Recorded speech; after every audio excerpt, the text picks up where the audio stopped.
Ted and Rebekah Blakley's eldest daughter, Emma, can't remember a time in her life when she didn't want to be a professional ballet dancer.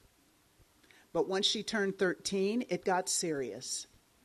A ballet instructor told Emma that to make it, she needed to begin her training with a pre-professional ballet program by age 16. So Ted and Rebekah began parenting on overdrive to make the next 3 years count. This is the story of the lessons they taught, the preparations they made, and the values they imparted. And this is Emma's story of growing, learning, and wholehearted devotion to ballet. This is Rebekah Blakley setting the stage.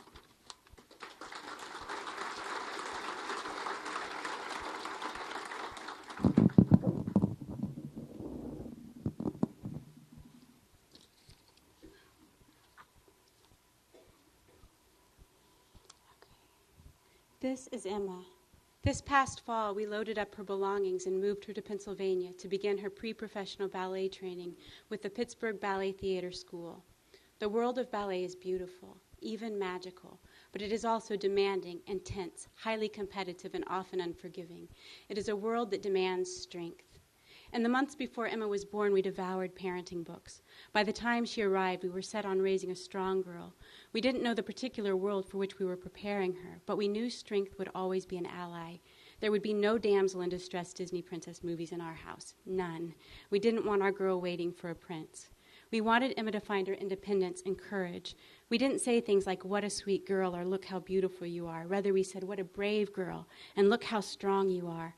Our family laughed, but we were serious. I remember holding Emma in my arms and thinking, maybe she will grow up to be a human rights activist.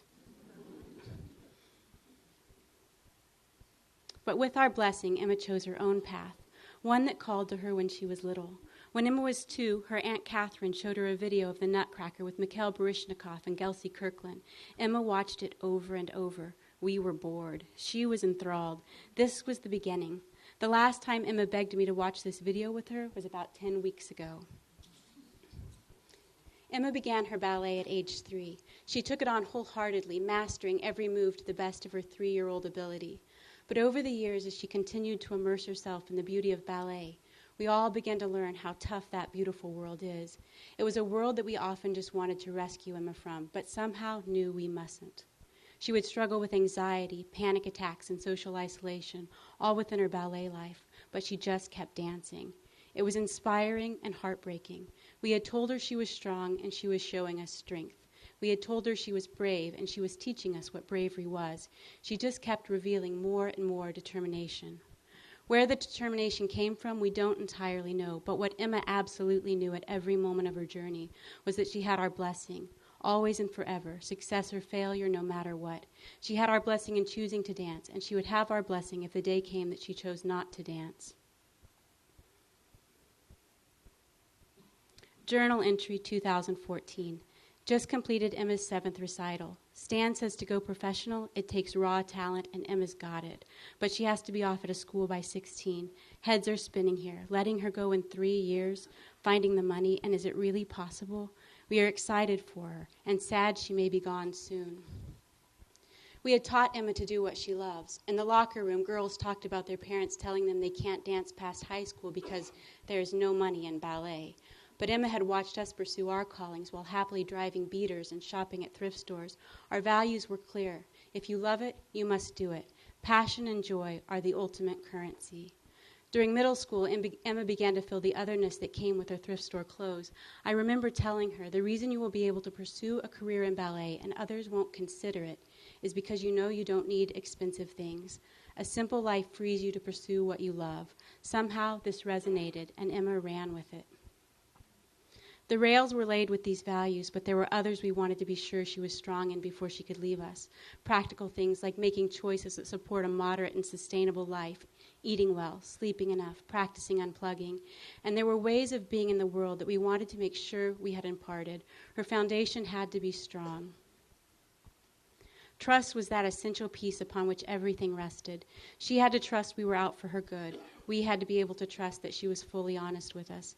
An incredibly hard piece to master before the age of 16. The details were gory. But as Emma practiced honesty, we learned to be more gracious, and she learned that we were 100% fighting for her. We wanted her to know compassion. Struggle can harden or soften you to the world, and life as a dancer involves a lot of struggle. Your shortcomings are on display for hours a day. Too often dancers revel in other dancers' failures. Some become angry and mean when their dancing isn't going well, or arrogant and mean when it is going well. To avoid this tyranny, Emma had to be grounded in compassion. We steered her toward compassion for suffering classmates, especially in her early years, when there was often a class ethos that kicked the dancer that was down. Emma had been that dancer many times. Emma today is always ready to defend even a snarky dancer, saying, "I know she's just struggling, Mom." As Emma studies the particulars of her muscles and body, we encourage her to also study her thoughts and feelings. Through hours of conversation, I hear Emma explore what she is feeling and how to interpret her experiences. I see her growing in her ability to reflect, understand, and empathize, essential skills for keeping her humanity in a tough world. During long days of ballet in which dancers focus on every minute detail of movement, the larger world can become a background blur. Our message is the day that you step out of the ballet world and into a more diverse, complex world, we want you to know that world. She works on it. She reads, she studies. This summer, she has traded music for NPR. We have talked much about gratitude. As provision for Emma's dancing has kept coming, Emma has grown in gratitude. With 3 siblings and a single-income home, she knows this ballet journey is nothing short of a miracle. Emma embraces every dance opportunity as a gift to be reveled in and is abundantly grateful. In Pittsburgh, dancers in the locker room ask, "Why do we keep doing this?" Emma knows the answer to this question. Emma keeps dancing because she loves it and has been called to it. From her beginnings, a love for ballet has been deep within her. God has paved her path perfectly, providing for her, strengthening her, guiding her. So with great joy, she keeps dancing. I got a call from an ecstatic Emma this spring. A classmate had interviewed Janet Popovich, the head of the ballet school. She asked her, "What is the most important quality for a dancer to have to make it in the dance world?" Janet answered, "The most important thing is heart." "I have heart, Mom." "Yes, Emma, you sure do." This summer, Emma's a farmhand on a blackberry farm. She tallies hours and anticipates her summer earnings, all of which will go to dance tuition. She tells me the farm work is grounding her. It's hard to be out in the heat, but the work is meaningful, and she is grateful.